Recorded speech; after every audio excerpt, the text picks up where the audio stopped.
Bonjour à tous et toutes. Merci beaucoup d'avoir répondu présent et présente pour cette conférence de presse sur la thématique de l'hébergement. Je m'appelle Jade Lamalchi, je suis déléguée générale de l'Auberge des Migrants et je suis accompagnée de différentes organisations, de personnes concernées par les enjeux d'exil, aussi des hébergeurs citoyens et des bénévoles.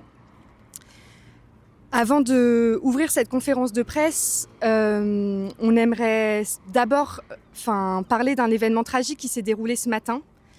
Et de vous dire aussi très honnêtement qu'on a hésité à maintenir cette conférence de presse parce que au moins 4 personnes sont décédées ce matin au sud de Boulogne-sur-Mer et que dans ces conséquences-là, c'est très difficile en fait de continuer à s'exprimer sur des sujets, mais c'est des sujets qui sont étroitement liés également. Et voilà, du coup, on voulait quand même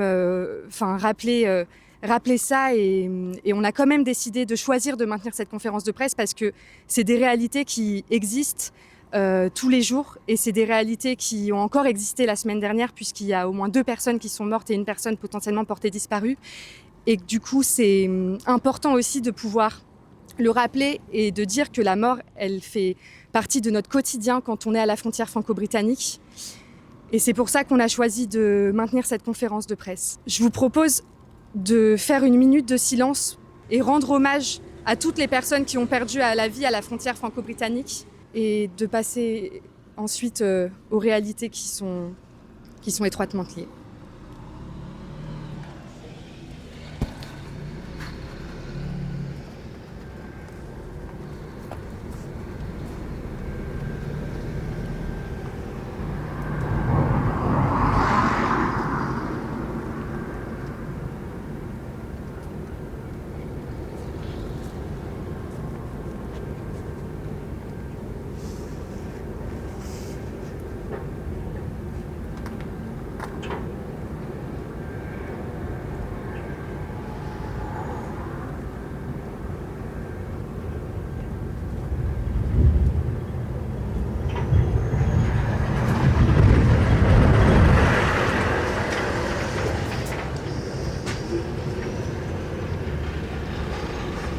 Je vous rappelle aussi à chaque décès, au lendemain de l'annonce dans la presse, il y a une commémoration. Donc demain, il y aura une commémoration à 18h30 au Parc Richelieu, en hommage aux personnes disparues, en hommage aux personnes qui sont décédées ce matin. C'est les seuls espaces aussi où on peut être ensemble pour parler des choses qui sont extrêmement difficiles et qui sont trop mis de côté. Donc la conférence de presse aujourd'hui, elle portait sur la question de l'hébergement. Cette question, c'est une question qui est étroitement liée avec ce qui s'est passé ce matin parce que si les personnes, elles avaient eu aujourd'hui les possibilités de s'installer en France, si les personnes, elles avaient eu aujourd'hui les possibilités de pouvoir s'installer en Europe, de demander l'asile, d'être accueillies, potentiellement, elles n'auraient peut-être pas traversé la Manche. Elles n'auraient peut-être pas perdu la vie. Si les personnes, elles avaient eu accès à des voies légales et sûres, à des voies sûres d'accès, parce que je le rappelle, ce sont des personnes qui n'ont pas la nécessité d'avoir, pas la possibilité d'avoir des visas. On parle de discrimination au passeport. Les personnes, elles seraient peut-être encore en vie. Et donc, c'est de ces conditions de vie dont on aimerait parler ce midi, parce que c'est ces réalités qui sont terribles à la frontière qui poussent les personnes à rejoindre aussi l'Angleterre. Parce qu'on ne leur offre rien ici. On ne leur offre rien qui puisse être viable, qui puisse être enviable. On leur offre que le pire et on leur offre la mort.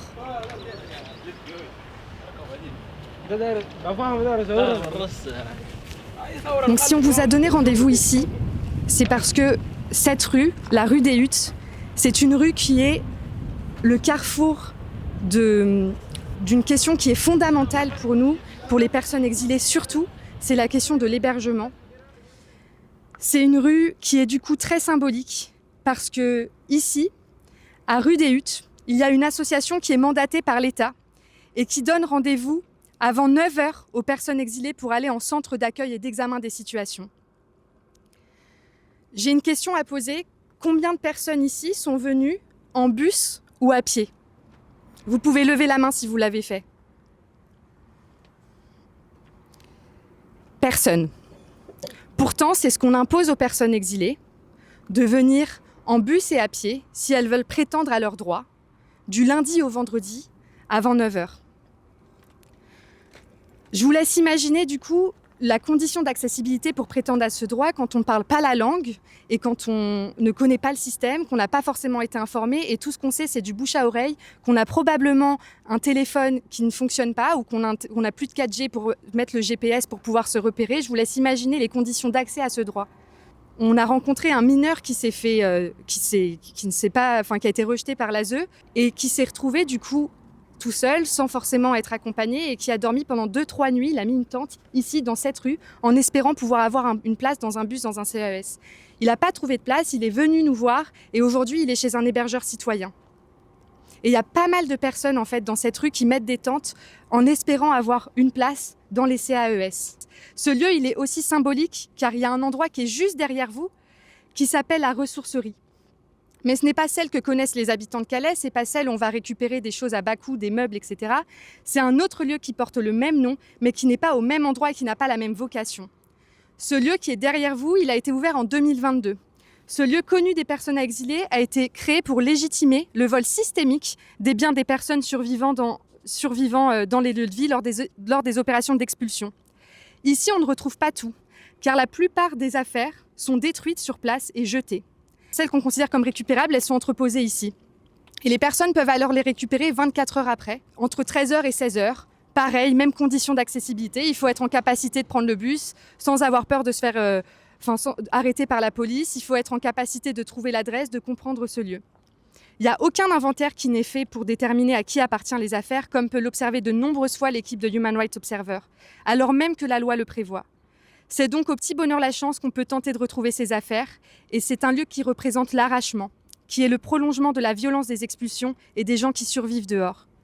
Comme si la vie des personnes exilées n'avait pas à exister et qu'il fallait effacer toute trace. Un autre lieu symbolique de rue des Huttes, c'est ce hangar qui est juste derrière nous. Ouvert pour les hommes seuls quand les températures sont extrêmement basses pendant plusieurs jours consécutifs, cet hiver, il n'a ouvert que 25 nuits. Et quand bien même 25 nuits ont été ouvertes, elles ne peuvent suffire. On ne peut pas tolérer qu'une seule personne dorme dehors, même par 18 degrés, même quand il fait 20 degrés. On ne peut pas tolérer qu'une seule personne puisse dormir dehors, alors que le droit à l'hébergement est un droit inconditionnel. Le 31 décembre, il y a une personne qui est morte de la rue, dans la nuit du 31 décembre. C'est une personne qui s'appelait Ahmed et qui était connue de beaucoup de personnes. Il était débouté de l'asile et il s'est battu pendant longtemps. Il a appelé à l'aide pendant longtemps. Et cette personne, elle est morte de la rue. Comment on peut tolérer qu'une personne meure de la rue ? Plus de 900 personnes sont mortes de la rue en France l'année dernière. Plus de 900 personnes. C'est inacceptable. Ce lieu, c'est aussi un lieu de mémoire. C'est un lieu de mémoire parce qu'il faut rappeler qu'en 2019, mais aussi bien avant 2014, il y avait des gens qui survivaient partout ici. Il y avait des lieux de vie, il y avait des tentes, il y avait des espaces pour manger, il y avait des espaces pour se retrouver, il y avait des espaces pour survivre. Et aujourd'hui, vous pouvez le voir, tous ces espaces, tous ces terrains vagues, dans cette zone, dans la zone des idées dunes, sont entourés de grillages et de barbelés. On préfère enfermer un carré d'herbe, on préfère clôturer un carré d'herbe plutôt que mettre des gens à l'abri. Le droit à l'hébergement, la lutte qu'on a menée collectivement cet hiver, c'est pas une lutte d'aujourd'hui, c'est une lutte d'hier. Depuis des années, des gens se battent en fait pour faire respecter ce droit et j'aimerais rappeler toutes les ouvertures de squats, les tentatives et les fermetures depuis les années 2000 qui ont existé pour pouvoir faire respecter ce droit. On aimerait aussi rappeler le projet de la Maison du Migrant en 2014 qui n'a pas été retenu par les autorités compétentes, mais qui existe aujourd'hui au travers de la Maison Sésame et différentes maisons accueillantes ici présentes qui existent aujourd'hui, dont la Margelle. On aimerait qu'on puisse se souvenir aussi de ces femmes exilées qui en 2018 ont manifesté contre une expulsion programmée à Grande-Synthe. Ces femmes, elles demandaient l'accès à des hébergements adaptés.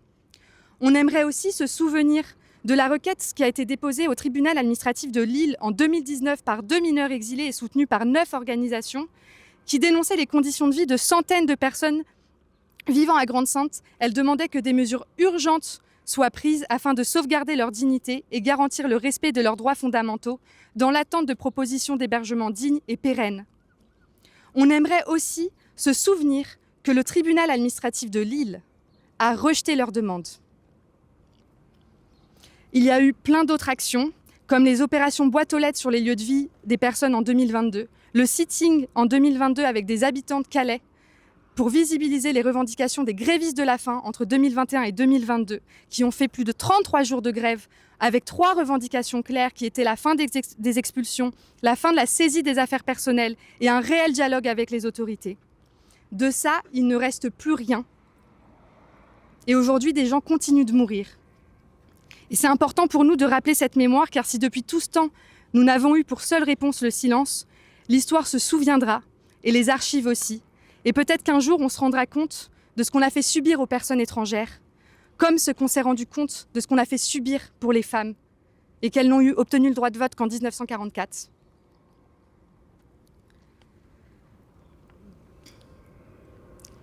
Merci de votre attention. Pour que tout ça ait de l'écho, il faut entendre plein d'autres témoignages parce que ce sont des réalités qui sont situées à plein de positions, à plein d'endroits différents. Et c'est pour ça que j'aimerais laisser la parole à Sakina et à Mustapha qui vont parler des réalités, des conditions de vie des personnes exilées à la frontière franco-britannique. Puis on laissera la parole à Léa du Secours catholique qui va parler de la stratégie qu'on a menée, le plaidoyer qu'on a mené sur l'hébergement cet hiver. Et ensuite, la parole à Médecins sans frontières et la Margelle, qui sont des organisations qui ont initié des choses face à la non-réponse sur la question de l'hébergement. Face à la non-réponse, il y a aussi des hébergeurs citoyens, il y a aussi des initiatives citoyennes qui se créent, et ça c'est très important de le dire, et donc Daniel sera là pour témoigner, en sa qualité d'hébergeur citoyen. Moi je m'appelle Léa Bito et je suis salariée au Secours catholique, mais je porte aujourd'hui une parole interassociative. Donc cet hiver, dans une démarche à la fois d'alerte et de coopération, nous avons adressé tous les 15 jours au service étatique des courriers présentant nos constats documentés et chiffrés sur les dysfonctionnements des dispositifs d'hébergement pour les personnes exilées. À la fois le décalage entre les dispositifs existants, les pratiques, mais aussi les besoins réels. Et cet hiver encore, face au nombre de personnes qui ont dormi à la rue, donc nous avons continué, nous continuons et nous continuerons d'interpeller l'État sur ses responsabilités à tous les niveaux, sous-préfecture, préfecture, ministère, et ses obligations à protéger certains publics, et notamment les jeunes qu'on appelle les mineurs non accompagnés. Je tiens à rappeler, et Jade l'a dit, que le droit à l'hébergement est un droit indissociable de la dignité humaine de chacune et qui n'est pas respecté ici sur le littoral. Nous avons à l'heure d'aujourd'hui pas eu de réponse satisfaisante de la part des autorités. Il n'y a pas eu de volonté de dialogue constructif pour améliorer les conditions de vie des personnes, ni de changement. Donc moi, ce que je vais vous présenter aujourd'hui, c'est nos constats. Le premier constat, à Calais, l'hébergement d'urgence, c'est largement insuffisant, il est saturé et le principe d'inconditionnalité ne l'est plus. Pour mettre en contexte, donc, via le dispositif SIAO 115, les pratiques que l'on considère courantes sont d'accorder une nuit unique aux femmes et aux familles primo-arrivantes, une seule nuit. Nous rappelons que jusqu'en 2022, c'était 3 nuits, ce qui permettait au moins aux familles de se reposer un petit peu. Ma collègue de Médecins sans frontières développera ce qu'ils ont mis en place pour pallier à cette défaillance et pour éviter et ne pas laisser dormir à la rue des femmes et des enfants. Pour les hommes seuls, l'accès au 115 est quasiment inexistant, même pour ceux présentant des grandes vulnérabilités, problèmes de santé physique, grande détresse. Il est en permanence saturé et toutes nos associations confondues, nous comptons maximum une vingtaine d'acceptations ces 2 dernières années. Il faut préciser que cela concerne les situations pour des gens dont on ne mentionne pas le statut administratif, les demandeurs d'asile ou les personnes qui souhaitent aller en Angleterre. Quand on précise que la personne a un titre de séjour, elle est souvent orientée au SIAO le lendemain. Voilà, on précise que le principe d'inconditionnalité, en fait que l'hébergement d'urgence est inconditionnel dans le code social en France. Deuxième constat, ce qu'on appelle les CAES, donc c'est les centres d'accueil et d'examen des situations dont nous avons parlé, les départs se font ici derrière nous, présentent des difficultés d'accès pour les hommes seuls et ne répondent pas aux besoins singuliers des personnes que nous rencontrons. Donc comme l'a dit ma collègue, les CAES, les départs se font ici du lundi au vendredi avant 9h.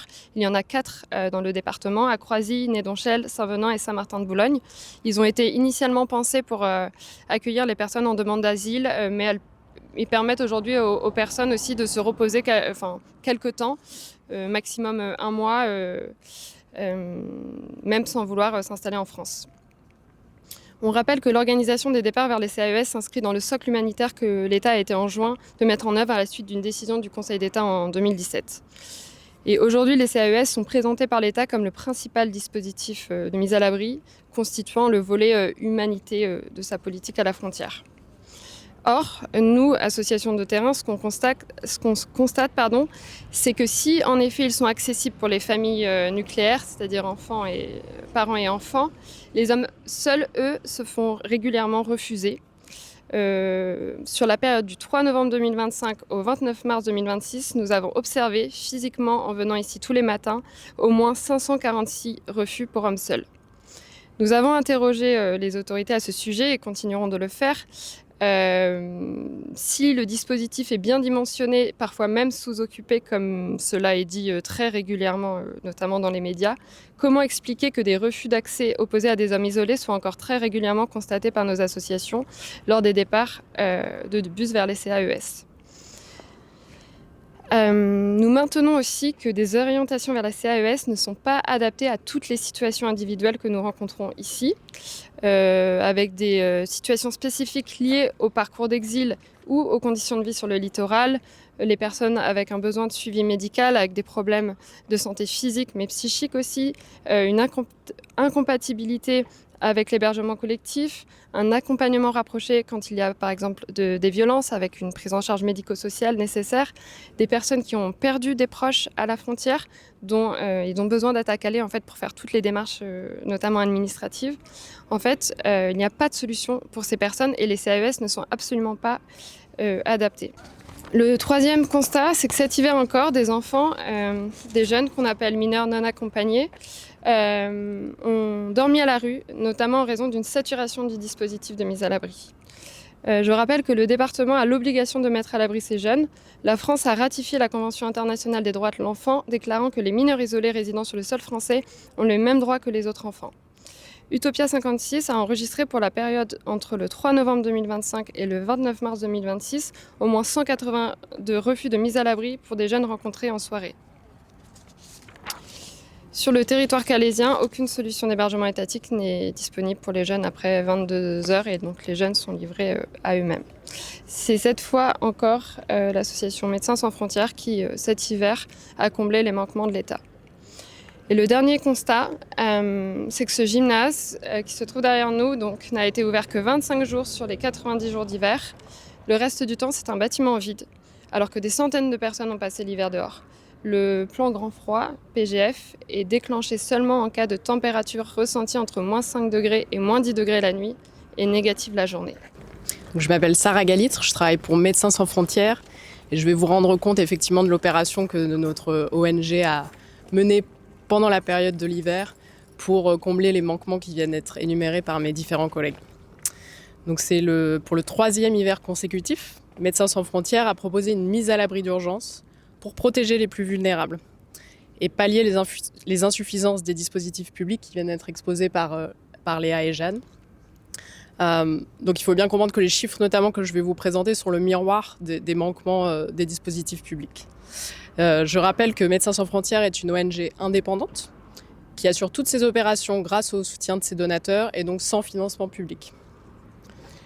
Entre le 3 novembre 2025 et le 30 mars 2026, qui a été la période de cette opération cette année, nous avons hébergé 581 personnes différentes, des femmes, des enfants, des familles qui avaient fait une demande active de mise à l'abri auprès d'un dispositif d'État ou du département, mais qui ont vu cette demande refusée.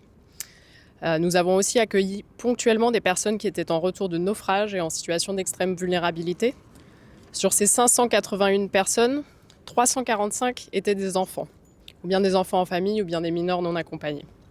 Excusez-moi, depuis tout à l'heure, vous donnez des chiffres qui concerne uniquement Calais ou bien c'est Calais, Grande-Synthe et l'ensemble du littoral? Nous, à Médecins sans frontières, nous opérons à Calais, effectivement. Nous avons reçu quelques demandes qui venaient de Dunkerque. Je vais vous donner les chiffres plus précisément, mais c'est essentiellement des demandes qui nous sont orientées du territoire calaisis.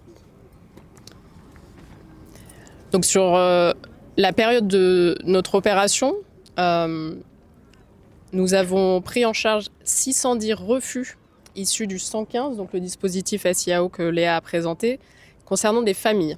Soit parce que les dispositifs étaient saturés, soit parce que ces familles avaient déjà bénéficié de la seule nuit à laquelle elles ont le droit en tant que personnes en exil. Et également des refus issus effectivement du 115 de Dunkerque, qui refusent systématiquement les demandes des personnes en exil. Parmi ces 610 refus enregistrés au prix du 115 et qui ont donc donné lieu à une mise à l'abri de la part de notre association, 253 concernaient des enfants, dont 37 nourrissons de moins d'1 an, 89 enfants de moins de 5 ans.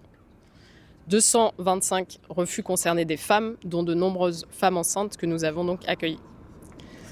Nous avons également mis à l'abri des mineurs non accompagnés. Donc je rappelle que ce sont des enfants et des adolescents qui voyagent, qui sont présents sans représentants légaux en France et qui ont été refusés par l'aide sociale à l'enfance. Au total, sur la période, nous avons donc pris en charge 444 refus de mise à l'abri par l'ASE pour des mineurs non accompagnés, dont 10 concernaient des jeunes filles. Sur ces 444 refus, 69 étaient liés à une saturation de l'accueil de première urgence des mineurs non accompagnés qui est géré par France Aire d'Asile, ici mandaté par le département du Pas-de-Calais. 230 refus étaient liés au plafond de 5 nuits consécutives qui est fixé comme nombre maximum de nuits d'affilée pour les mineurs non accompagnés par le département ici et qui impose aux mineurs de ressortir et de passer une nuit à la rue avant de pouvoir éventuellement réintégrer l'hébergement. Enfin, pour les mineurs non accompagnés, toujours 145 refus étaient liés à des demandes faites auprès du commissariat de police après 22 heures. Une autre règle locale qui fait obstacle à la mise à l'abri normalement inconditionnelle qui devrait être proposée à ces mineurs. Entre début novembre et fin mars, Médecins sans frontières a ainsi pris en charge 1054 refus issus des dispositifs publics, sur tous ces publics confondus. Et nous avons nous-mêmes mis à l'abri des personnes qui auraient dû être mises à l'abri par l'État ou le département. Nous voulons rappeler que derrière ces chiffres, il y a des gens, il y a des vies, il y a des êtres humains, il y a des histoires. Je citais quelques exemples. Celui d'une famille de 4 enfants que nous avons hébergés, dont la plus petite avait 1 an seulement. À Calais, depuis le mois de novembre dernier, 2025, ils ont passé tout l'hiver sans jamais pouvoir réaccéder au 115, puisqu'ils y avaient déjà accédé une nuit. Et ce, malgré des dizaines de naufrages en mer auxquels ils ont été confrontés.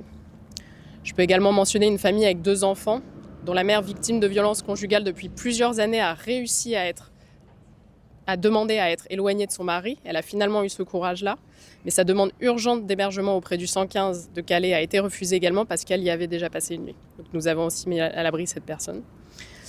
Ou encore un mineur de 13 ans, seul, sans représentant légal sur le territoire français, à qui seule la rue a été proposée à sa sortie de l'hébergement pour mineurs de France Terre d'Asile, à nouveau du fait de ces délais de 5 nuits, qui nous ont conduits à mettre à l'abri de nombreux mineurs cet hiver. Pour toutes ces personnes, ces femmes, ces enfants, ces parents, particulièrement vulnérables au regard de leur genre et ou de leur âge, l'absence de solution de mise à l'abri à Calais signifie des nuits passées dehors, dans les campements, sous des températures régulièrement négatives, exposés aux violences de la vie à la rue.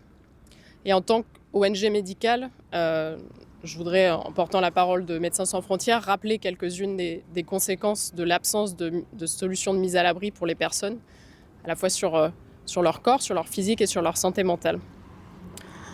Au niveau de la santé physique, nous avons une équipe avec des infirmières et des médiatrices interculturelles qui interviennent auprès des personnes. Donc nous faisons plusieurs constats. Nous observons parmi nos patients qui survivent à la rue des infections des voies respiratoires, des problèmes dermatologiques, des engelures, des problèmes traumatologiques. Et c'est des symptômes qui peuvent s'aggraver et qui s'aggravent régulièrement en situation de rue. Et la situation de rue rend le processus de guérison beaucoup plus long. Par ailleurs, la promiscuité des personnes augmente les risques de propagation de certaines pathologies infectieuses. Parfois, les conséquences de la rue sont mortelles. Mes collègues ont rappelé le décès tragique de Armen, qui était l'un des patients de Médecins sans frontières depuis avril 2023. Et cette personne avait 32 ans, pardon. Et je pense que c'est important de le rappeler puisqu'il est décédé de la rue lors d'un épisode de froid violent et que c'était une personne particulièrement jeune.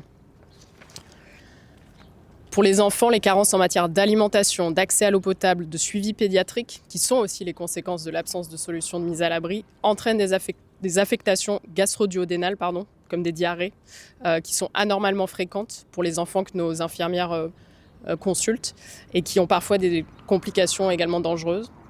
Pour les femmes et les jeunes filles, l'absence de mise à l'abri renforce l'exposition aux violences et notamment aux violences sexuelles. Enfin, la vie à la rue, nous voulons le rappeler, a également des conséquences majeures sur la santé mentale des personnes, sur leur santé psychique. Elle provoque de la détresse psychologique, elle accentue des troubles déjà présents et elle peut en créer de nouveaux. Nos psychologues de Médecins sans frontières, là aussi nous avons une équipe dédiée, le constatent tous les jours. Perte d'estime de soi, troubles du sommeil, troubles anxieux, symptômes dépressifs qui peuvent aller jusqu'à l'apparition de crises suicidaires durant lesquelles les personnes risquent pour leur vie et si elles ne sont pas soutenues. Donc pour toutes ces raisons, nous appelons au nom de Médecins sans frontières et de l'interassociatif, encore une fois, nous aussi, les autorités à débloquer des places d'hébergement pour les personnes en exil à Calais. Les places existent et le hangar du plan Grand Froid qui se retrouve derrière nous en est un exemple. Et je vais passer maintenant la parole à ma collègue de La Margelle qui va vous parler de son dispositif. Bonjour, je m'appelle Jeanne Bonnet, je suis coordinatrice du projet La Margelle. La Margelle, c'est une maison d'accueil pour les personnes exilées à Calais qui a vu le jour fin 2022. Donc tous les soirs, nous sommes sollicités pour accueillir des personnes qui sont refusées par le 115, qui ne sont pas prises en charge par les structures de l'État, notamment des hommes seuls. Elles sont orientées à la maison, elles restent une nuit et le lendemain, on les réoriente vers les CAES, donc rue des Huttes. On les dépose chaque matin ici pour qu'elles puissent accéder au CAES si elles le souhaitent. Ces personnes n'ont pas connaissance de ce dispositif pour la plupart, donc elles sont informées de ce dispositif en arrivant à la maison. Et pendant la période de la trêve hivernale, c'est 388 hommes seuls qui ont été accueillis par la maison et informés de l'existence des CAES. Ces personnes-là, elles ont passé plusieurs jours, voire plusieurs semaines en campement à Calais, à la rue. Ici, le matin, les personnes exilées font la queue pour espérer accéder au dispositif. Certains dorment devant le dispositif, d'autres viennent à l'aube. Elles attendent des heures dans l'espoir d'obtenir une place, parfois en vain. Nous accompagnons les personnes parfois à 5 heures du matin pour qu'elles soient les premières dans la queue. Régulièrement à 9 heures, il leur est dit qu'il n'y a pas de place, ils devront revenir le lendemain sans pour autant avoir une place d'assurée. Lorsqu'une évacuation avec mise à l'abri de grande ampleur est organisée, comme ça a été le cas 2 fois dernièrement sur l'un des plus gros campements de Calais, le dispositif ici ne fonctionne plus, mais personne n'en est informé, ni les personnes exilées, ni les personnes qui orientent vers cette structure. Plus grave encore, et preuve du manque de bon sens dont font preuve les autorités, la mise en bus d'une trentaine de personnes dans le cadre de cette expulsion, au lieu de vie le plus grand lieu de vie de Calais. Donc les personnes sont mises en bus, une trentaine, elles sont amenées, déposées devant ce dispositif qui lui est fermé. Pendant ce temps-là, évidemment, leurs affaires ont été retirées par les services de nettoyage et la police. Ces personnes retournent sur leur lieu de vie et n'ont plus rien. Voilà, une preuve encore une fois que si on voulait vraiment mettre à l'abri les gens, on pourrait le faire, mais que les moyens malheureusement sont utilisés à d'autres fins. L'accès aléatoire fatigue, décourage et éprouve les corps et les esprits des personnes dont le parcours a été suffisamment difficile jusqu'ici. À chaque refus, ce sont des hommes, parfois 40, qui se retrouvent sans solution. Selon les témoignages que nous avons recueillis, le refus se fait oralement. Il n'y a plus de place, revenez demain. Et aucune solution alternative n'est donnée, ni aucune garantie d'être prise en charge le lendemain. Pour vous donner quelques exemples concrets, avant-hier, à la porte de la maison de la Margelle, un monsieur est arrivé à la suite d'une opération à la clinique de la main de Coquel. Il était encore sous l'effet des anesthésiants. Et ce monsieur n'avait aucune solution d'hébergement. Il avait une dose de médicaments et donc ce monsieur a été accueilli à la maison et puis accompagné à la passe le lendemain pour avoir accès aux services médicaux et réorienté vers des structures d'hébergement. Un deuxième exemple est celui des naufrages qu'il y a eu dernièrement, des personnes survivantes des naufrages. Donc une fois qu'elles sont secourues en mer, certaines sont emmenées et détenues dans des postes de police, mouillées en couverture de survie sans chaussures, puis elles peuvent être laissées à la rue, donc elles ont le droit de sortir du commissariat dans la nuit. Et elles n'ont donc accès à rien alors qu'elles ont vécu un événement traumatique et elles n'ont aucune information sur leurs proches qui manquent à l'appel, alors même qu'elles sollicitent les autorités pour savoir si les personnes se trouvent hospitalisées ou pour être mis en lien avec leurs proches. Aucune réponse ne leur est donnée, ni le jour même, ni par la suite. Donc voilà, je pense que c'est des exemples assez symptomatiques de ce qui se passe ici. Bonjour, alors je suis Daniel, je suis hébergeur citoyen, un hébergeur citoyen parmi beaucoup que je connais ici. Voilà, donc je parle de mon expérience. Nous habitons Calais depuis 1998 et avec mon épouse, nous accueillons, quand nous le pouvons, des personnes exilées depuis 2014. Cela a commencé en offrant nos services dans les milieux associatifs comme l'Auberge des Migrants ou Carrefour Calais. Ces dernières années, ce sont Utopia 56, Refugee Women's Center et le Secours catholique qui nous appellent après avoir essuyé des refus du 115 ou quand les CAES sont complets ou encore quand les personnes sont trop abattues, trop faibles pour se retrouver dans un centre ou être hébergées pour une nuit seulement par le 115. Nous avons rencontré des personnes épuisées, malades, en souffrance physique et parfois mentale et surtout des personnes reconnaissantes avec un parcours difficile qui les a amenées à Calais. On ne choisit pas de quitter son pays au risque de perdre la vie. La traversée du désert et de la mer est moins dangereuse que le sort qui les attend s'ils restent chez eux. Les manquements de l'État font qu'on se trouve impuissant devant l'énorme besoin de prise en charge. Combien de fois les bus pour les CAES ne sont pas venus ou alors étaient en nombre insuffisant? On fait aussi des maraudes avec le Secours catholique et on voit régulièrement des personnes laissées rue des Huttes, où nous sommes, dépitées après avoir passé plusieurs heures, la nuit, voire plusieurs nuits, dans l'espoir de prendre le bus. Je rage de voir des hommes, des femmes, des enfants survivre dans les jungles insalubres, dans le froid glacial, dans l'humidité, dans la crainte de se faire chasser de leur lieu de vie par la police tous les 2 jours. Il faut cacher la misère à Calais en déboisant, en gréageant, en refusant de ramasser les déchets, en harcelant, en dépensant des sommes colossales pour la répression. Les exilés restent dignes, mais c'est indigne d'un pays comme la France. Quelle insulte à la fraternité, valeur qui définit notre nation. On aimerait accueillir plus de personnes, mais c'est épuisant mentalement. On s'inquiète du sort de nos invités et on se lie parfois d'amitié avec des personnes formidables, loin de tous les clichés racistes. Des gens qui veulent travailler et s'épanouir, pas des profiteurs, des gens qui sont un atout pour l'Europe, avec des valeurs humaines et un sens du respect que bien d'autres critiques n'ont pas. Nous connaissons beaucoup de personnes qui sont bien installées, travaillent, paient leurs impôts et partagent leur culture enrichissante ainsi que leurs valeurs humaines que certains Français n'ont pas. Par exemple, une jeune Soudanaise est restée chez nous 9 mois. Elle avait fait une demande d'asile en France pour finalement changer d'avis après avoir subi les insultes racistes de certains Français.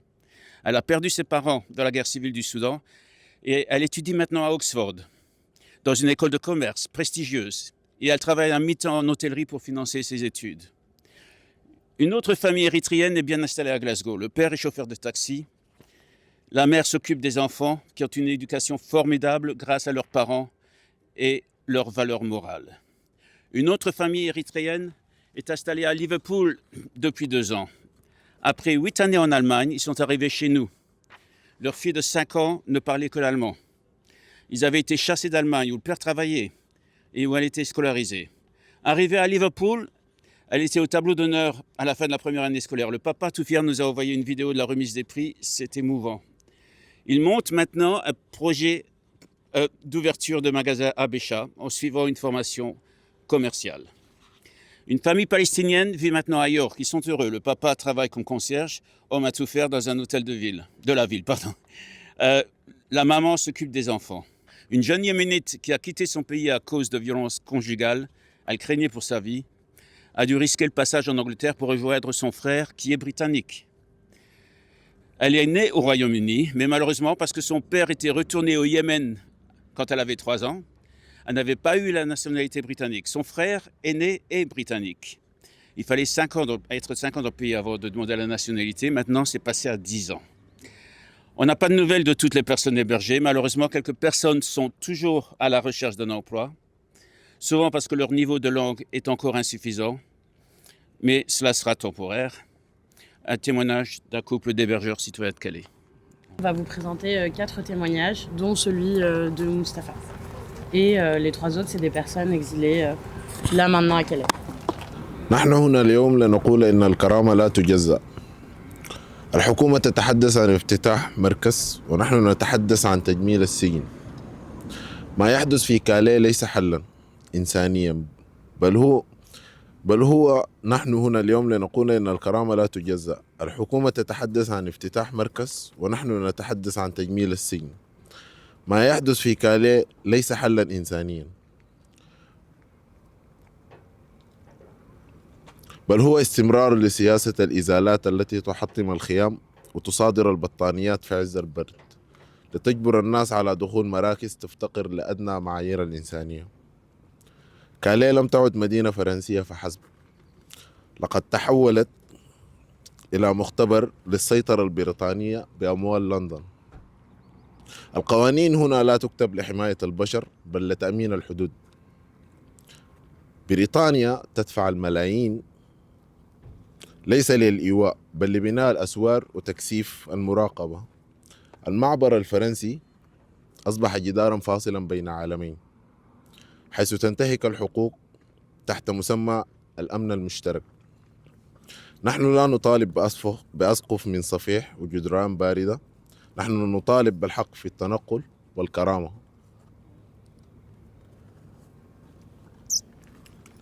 توقفوا عن ملاحقة الناس في الغابة وتوقفوا عن جعل كاليه ساحة لتجاربكم الأمنية.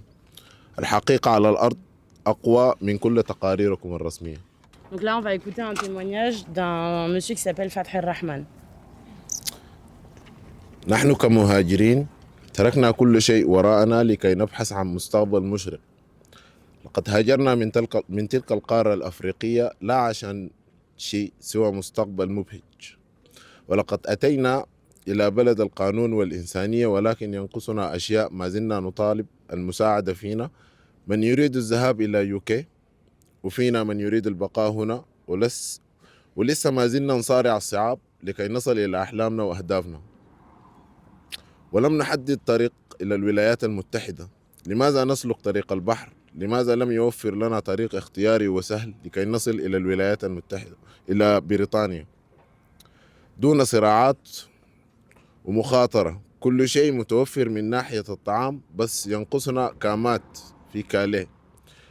لسه ما زلنا بنعاني من النوم والبرد والمطر ونحن في بلد المساعدات والإنسانية. لقد تركنا عائلاتنا لكي نقدر نوفر لأنفسنا حماية أمن واستقرار، وأتينا لكي ننعم بذلك وأنتم قادرون على ذلك. أتمنى أن توفروا لنا ما نحتاج إليه من حيث السكن والمأوى والسفر إلى بلد التي نرغب العيش فيها، وشكرا. Et moi, je vais vous présenter le témoignage d'un visiteur régulier de notre accueil de jour qui s'appelle Altaeb Mortar. Il est demandeur d'asile et encore aujourd'hui en situation de rue. Donc il écrit « Bonjour, je m'appelle Altaeb Mortar. Je vis à Calais depuis le 10 octobre 2025. Quand je suis arrivée à Calais, j'étais accompagnée de 3 personnes soudanaises. En arrivant, j'ai trouvé un groupe de Soudanais. J'ai fait leur connaissance. J'ai eu l'honneur de rencontrer mes frères soudanais. J'ai rencontré des groupes de jeunes et d'amis.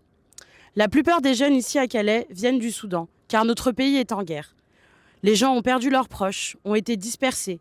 Les conditions de vie ainsi que les sources de revenus sont devenues très difficiles. Il n'y a presque plus d'éducation ni de services de santé. Il y a aussi des catastrophes naturelles et des maladies comme le choléra et le paludisme. C'est pour toutes ces raisons que beaucoup de jeunes sont venus en Europe. Et c'est pourquoi j'ai rencontré autant de jeunes Soudanais à Calais. Quant aux détails de ce qui se passe au Soudan, seul Dieu peut améliorer la situation des gens et du pays, réparer l'état de notre patrie, le Soudan. À l'époque de mon arrivée, l'hiver débutait et la vie était très difficile, surtout pour nous, les exilés. Il y avait beaucoup de froid, d'humidité et de pluie. Nous dormions dans une tente à 3 personnes et le froid était très intense. Sur une courte période, une organisation nous emmenait en hébergement en voiture pendant environ 2 semaines à cause du froid extrême, de la neige et du vent. De façon générale, l'électricité pour nous recharger les téléphones est très importante pour nous, les Django. Il y a un endroit appelé le Secours catholique où nous allons recharger nos téléphones, nous amuser, jouer au football, laver nos vêtements, boire du thé, jouer à différents jeux comme le tennis de table, écouter de la musique, jouer au domino, nous laver. Il y a même une femme qui fait des dessins, ainsi que de l'art et du chant. Merci beaucoup au Secours catholique. C'était l'organisation la plus présente pour nous pendant l'hiver. Ils ne nous ont jamais négligés. Merci aussi à toutes les autres organisations pour leur aide, notamment pour nous permettre de charger nos téléphones afin de contacter nos familles, nos parents, prendre de leurs nouvelles. C'est très important pour nous. Cependant, la principale difficulté était le froid intense, la neige et l'humidité. C'était la période la plus dure pour nous. La situation était très difficile. Les gens essayaient de se protéger avec plusieurs tentes et des bâches, mais cela ne suffisait pas. Parfois, l'organisation nous emmenait dans des hangars pendant 2 semaines, mais ce n'était pas suffisant face au froid.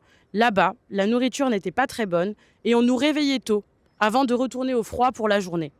Une autre grande difficulté pour nous est lorsque nous avons des rendez-vous. Parfois, la police empêche de prendre le train, ce qui rend les choses très compliquées. Beaucoup de jeunes n'ont pas d'argent pour payer un billet de train. Voilà la réalité et les conditions dans lesquelles nous vivons à Calais.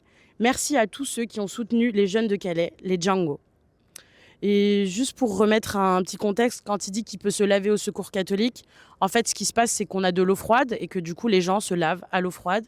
Et en plus de l'accès à l'hébergement digne, c'est aussi l'accès à l'eau qui a un problème à Calais. Donc les gens se lavent, certes, mais avec les moyens du bord.